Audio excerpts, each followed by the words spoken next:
we asked all these executives, right, these 26 companies that we surveyed, where will it have the biggest impact in the future? And you can begin to see sort of the balance turning.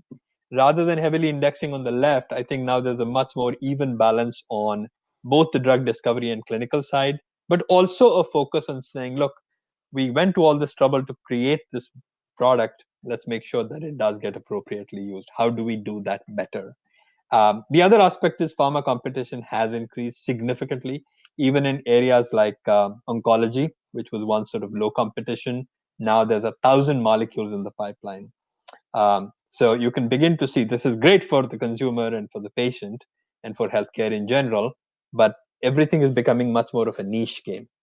And once that happens, whether it's rare, whether it's oncology, whether it's the indications in cancer, whether it's cell and gene therapy, it becomes a matter of fitting the treatment to the individual patient.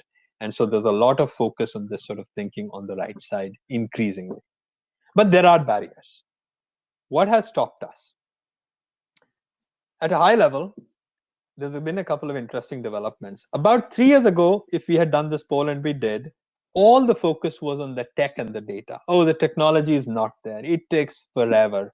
The data is in very bad shape. Yes, we have prescriptions data and claims data, but what do we do beyond that? How do we get to behavior? So in general, what we are finding is that technology as a barrier, the infrastructure, has receded. Pharma has made some reasonable inroads. I mean, I'm sure there are issues for sure, but it's no longer the main barrier. Data is an issue, as you can see the things there, inaccessible data, data protection. It's a little bit about data, but the big shift is to the left. We can't find the right people. We can't get them to turn data into actionable insights.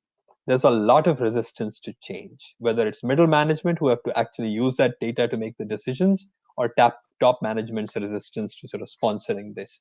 So even though there is good agreement at the highest levels, at the 70% CEO buy-in, there is some ways to go in the middle. It's getting better, right? 14% top management resistance to change is not a huge barrier, but I think more and more it's become about getting the right people, getting the right operating model, and getting the sort of softer side of this to have adoption and impact, and less more of the technical issues around data and technology.